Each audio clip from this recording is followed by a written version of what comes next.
Hello YouTube vacuum enthusiasts. So I'm back with another airflow box suction and brush roll speed test, and today it's of this Riccar R25D, or the Deluxe, that you saw in my vacuum collection video. Now I'm pretty curious to see what this machine will get, and as you can see, as I usually do, I've got two other machines in the frame. I've got my Riccar Radiance R40P.2, as well as over here my Riccar Vibrance, the USA model.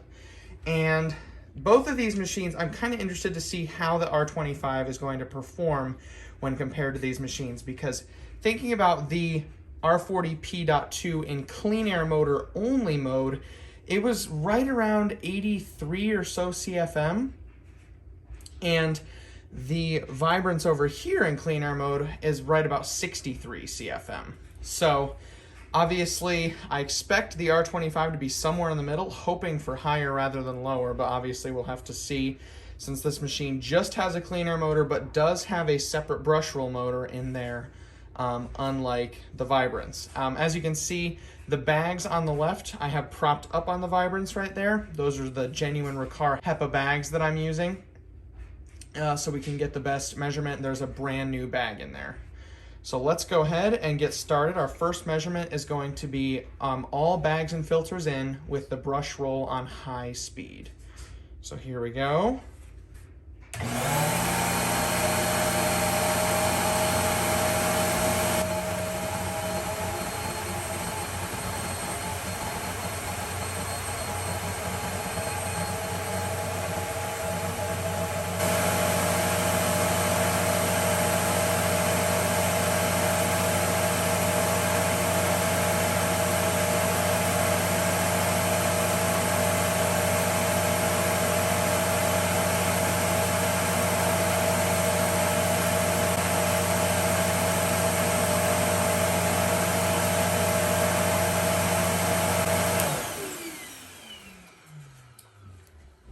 Okay, so as you can see, 69.12 CFM is what we got, so pretty close to 70 CFM. And honestly, I'm not super impressed with that. I'm not super disappointed in that. That's just a very average number, to be honest. 69, right around 70 CFM from a clean air upright is perfectly decent. And as you can see from the current meter in the upper left, I am running at about 121 volts under load, which is standard for me. And it's using about 1100 watts, this machine, with the brush roll on. Obviously, it's not on carpet or anything, so that would go up. But our next measurement, I doubt this will make much of a difference, but we're going to try the brush roll on low speed. So let's reset the anemometer here.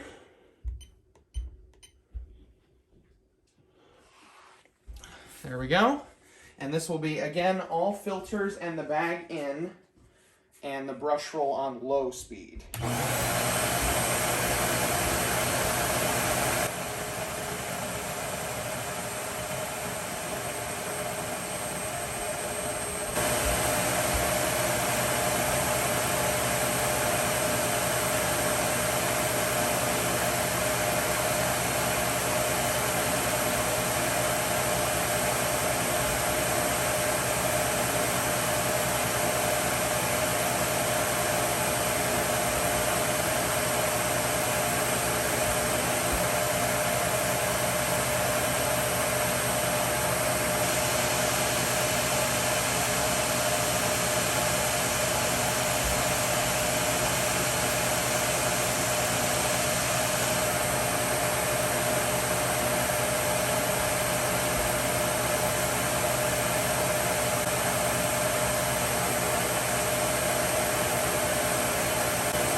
Okay, so we're at 68.87 CFM, and that's basically the same as the last time, 69.12. I mean, just a small, 0.25 CFM drop or so, so really not much difference with turning the brush roll on low. So our final measurement with all the filters in is going to be brush roll off, so this is more of a hard floor configuration.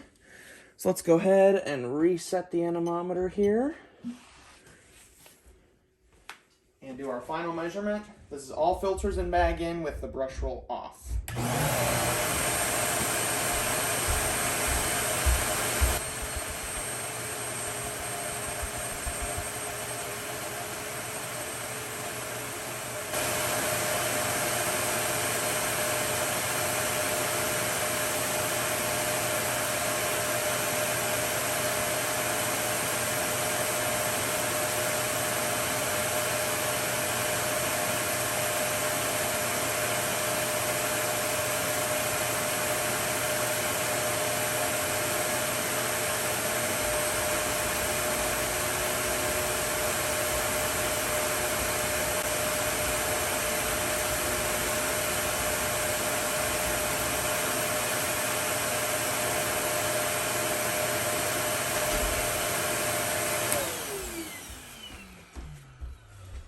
Okay, so with the brush roll totally off, we're at 70.31. So that's just a little over a 1 CFM gain compared to where we were with the brush roll on high speed. So the brush roll motor seems to be very small. It uses only about, as you can see from the current meter, just about 100 watts, maybe a little bit less than that. But that'll be interesting to see how that impacts the brush roll speed measurement.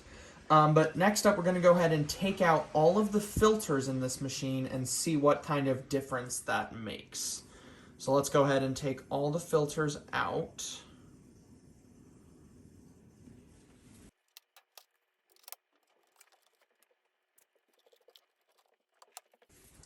Okay, so all the filters out, both the post-motor HEPA filter right there, the pre-motor foam filter. I did have to put the little drawer piece back in because that's what makes a seal, but as you can see right there, the foam filter is out, as well as that clean HEPA bag is out as well. So I did have to put a little tape over this latch that's on the bag door because they design it so you're not able to close it without a bag, which is a nice feature, but I had to override that. So here we go.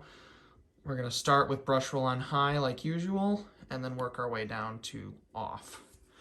So let's reset the anemometer.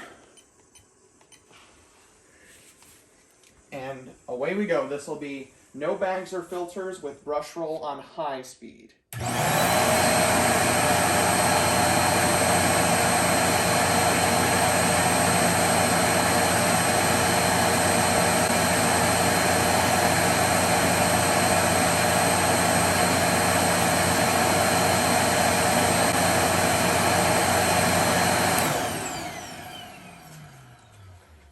Okay, I do apologize. The machine is significantly louder with no filters compared to when it has the filters on it, but 75.02 CFM.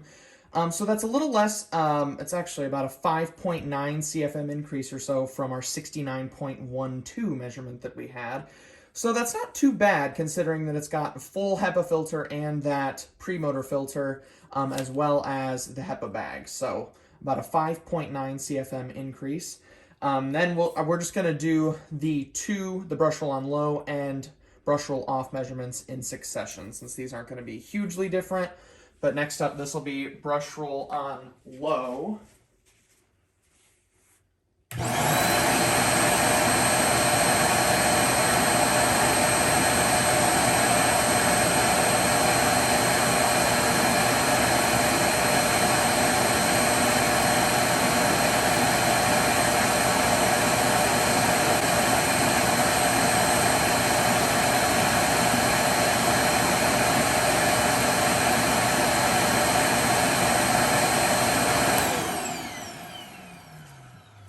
Okay, so we're at 77.17, and our final measurement is going to probably be the highest. This is going to be brush roll off with no filters or bag in.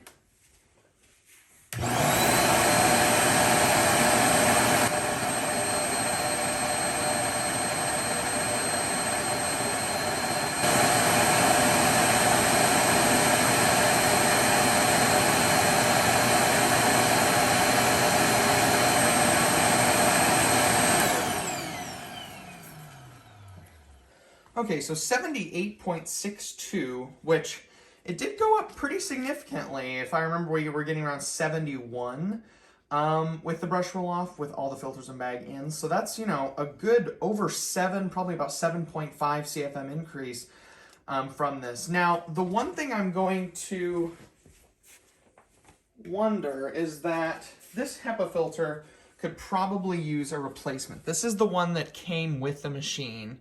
And you can see it's not awful by any means. And like I said, this machine was made in 2019, so it's not going to be more than 2 years old or so, but it probably could use a replacement, as you can see there. So I'm going to put this back on and leave the bag and the pre-motor filter out and see what we go down to. So starting at 78.62 right there, I'm going to put this HEPA filter back on and see what that takes it down to.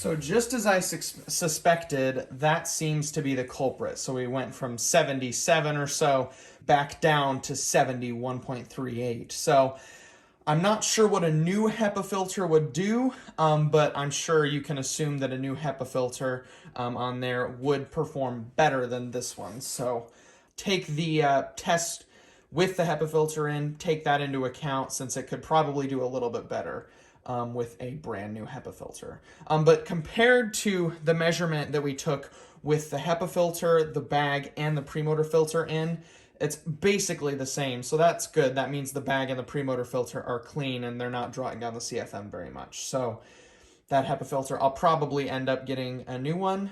But other than that, this machine has been totally cleaned out. It is used, obviously. I purchased it used, but it's been completely gone through, armoralled all the seals and everything, and it was in decent condition coming to me already. So, but 71.38 CFM. So for our next test, let's go ahead and see what this machine can get in terms of nozzle suction.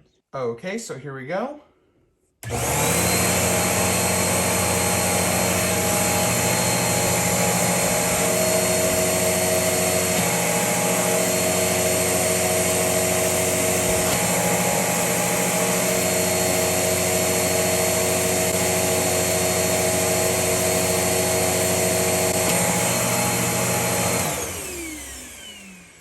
So pretty much 22 inches of lift, which is, again, pretty average for a clean air upright.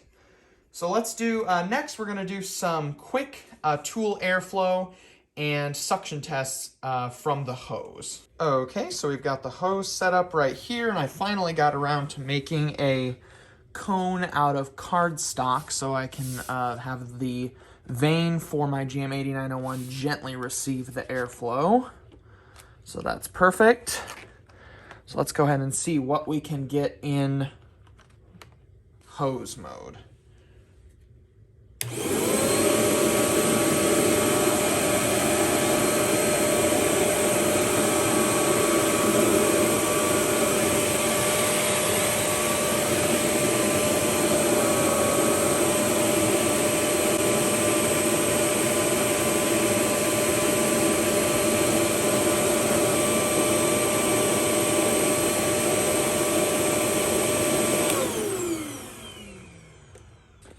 Okay, so we're right at 3287, which converts to 85.79 CFM.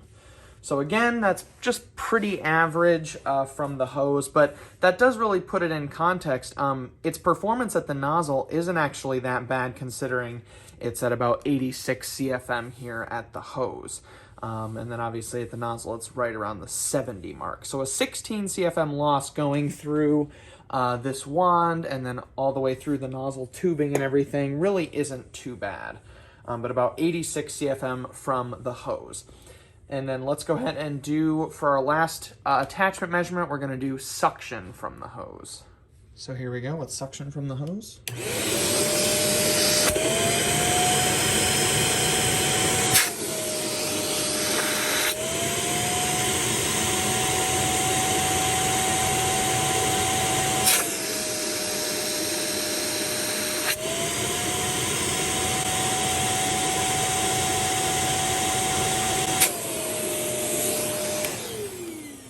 So that is actually very impressive. I'm pretty sure I saw about 96 or 97 inches. I'll put the final measurement in the video. But 96 or so inches of lift from the hose is definitely well above average and a very impressive suction measurement. So much so that you may end up finding, you can actually see this says open for plush carpet, this little airflow relief valve, that you may need to do this. I know I have found this on thicker carpets with this machine, that this may need to be open for that. But obviously nozzle suction isn't that high, so only about 20 or so, 22 I believe inches from the nozzle, so it does lose quite a bit of suction. Not a lot of airflow, but quite a bit of suction going down to that nozzle. So for our final test, let's turn the R25D over and do a brush roll speed test. Okay, so we've got the R25D lying on its front there. And those of you who know Riccar brush rolls may notice this still does have the original vinyl brush strips. I actually, when I use this machine for real, I put a brush roll in it from one of my Brilliances, my Riccar Brilliances, which has the longer nylon bristles on there that are more stiff. But this is the original brush roll that it came with. And for the purposes of just airflow testing and brush roll speed testing, it's not going to make that big of a difference, but I just wanted to test this machine standard as it would come from the factory. So our first measurement, we're going to do brush roll on high speed. And again, we're going to have a little bit of a weird angle. You can see I've got the reflective tape there, but as we ran into with the R10 Premium, the super light, those super shiny Riccar brush rolls are just pretty difficult for the tachometer to differentiate that tape from the brush roll. So we're going to have to get a little bit of a weird angle, but I found an angle that generally works. So hopefully that is a readable measurement for you. So let's start out with the brush roll on low speed and see what we're at.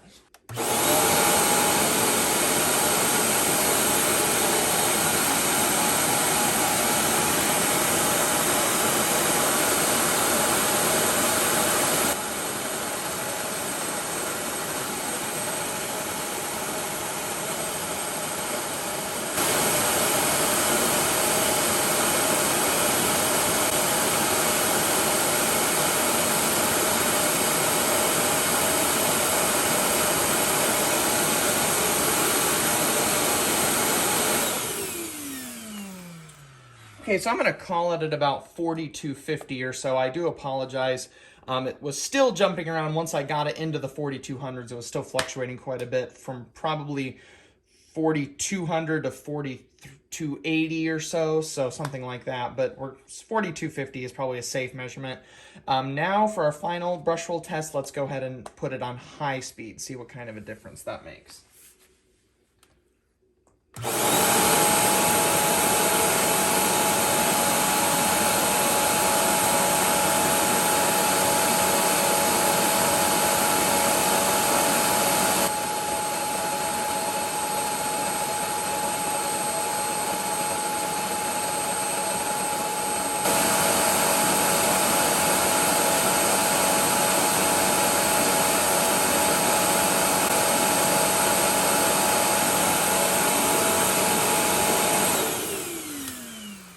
So I saw it peak right around the 5670 mark or so.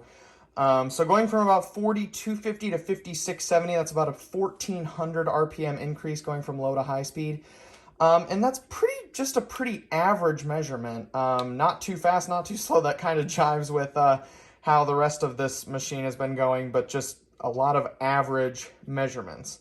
And then the 4200 is definitely on the low side of things, so it is gentle, but especially when you have the longer, more stiff gold bristles on here, like I like to use for carpet cleaning, it does really pull itself through the carpet. So now that we've collected all these measurements, let's go ahead and take an overview of all the measurements we took for this R25D. So looking at this table of the measurements that we actually took from the R25D, you can see some pretty interesting things right off the bat. So obviously, as I mentioned in the test, starting off with the airflow category, you can see that with the HEPA filter put back in, that's the bottom column there, the CFM went back down to 71.38. So that does make me think that the HEPA filter does need replacing, since it seemed to take about 7 CFM or so, a little more than that. So I will be buying a new version of that. But you can get an idea of 78.62 with all filters out and the brush roll off. But other than that, about 70 CFM or so for the measurements with the filters in. Like I said, that's just a pretty average measurement for a clean air upright. Not really that impressive, but also not that bad. But the CFM density, the nozzle opening for this machine is actually very small. It's only about 19 square inches. So the CFM density, even with the brush roll on high and all filters in, is 3.6. And then with the brush roll off, that jumps up to 3.66. So like I said, on some very thick carpets, this machine can be somewhat hard to push, but like I said, the airflow is pretty low, and the nozzle suction especially is only about 22 inches of lift, so it's not that hard to push on most carpet with pile, but a pretty decent airflow density actually, because the nozzle opening is so small. And you can also see in the column on the far right the watts per CFM. as usual, like most clean air machines, this machine is very inefficient.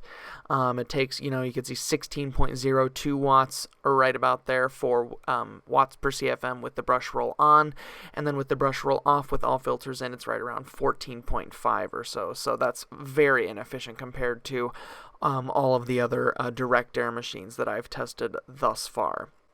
And a theory that I have as to why this machine's airflow is so low, especially compared to the R40P, the Radiance that I tested, because that in clean air mode only got around 85 CFM. But the base plate for this machine has absolutely no seal on the inside at all. It's just a plastic on plastic seal. So I assume that if a nice rubber seal is put on that, the way there's one on the Radiance and other machines like that, I assume that the airflow would go up significantly. And also there's a clue that the nozzle suction, as you can see there at the bottom, is only 22 inches of lift, which is very low, especially since it's so high at the hose at 96 inches of lift. That's above average for a machine like this. The hose airflow, pretty average at around 85.79 CFM, so 86 CFM for a bagged upright with a bypass motor is average. And then the Brushroll speeds are actually pretty disappointing. You can see from the wattages there in the watts per CFM column that this motor, the Brushroll motor, only uses about 100 watts at its peak, so it's not a lot of power. It's not a very large Brushroll motor. That is borne out by the Brushroll speed numbers, where you can see on low speed it got 4250 RPM, which is definitely on the low side, and then even on high it got 5670 RPM. So that certainly surprised me, because if you remember when we tested a machine like the R10 Premium, the Superlight, that has a belt directly to the main suction motor, that got 6700 RPM on high. So 5670 is perfectly average. I think that's around what my XL21 got on high. So, but in general, just a lot of average measurements for this machine, and I'm quite frankly, for something this expensive that I believe is $699, something that Riccar is still selling new, these measurements are not that impressive from this machine. So I'm really glad that I didn't pay anywhere near that much for it. But definitely be on the lookout for more videos coming. I should have an airflow box test of my Kirby 560 coming soon, as well as the Kirby Ultimate G Diamond Edition. The parts should be coming this week for me to fix that. So look out for those machines coming as well as some fine dust and sand pickup tests that I'm still planning to do. So we've got lots of videos in the pipeline, so definitely get subscribed if you aren't already, and ring the bell to get notified when I post a new test. And as always, thank you very much for watching, and I will see you again in the next video.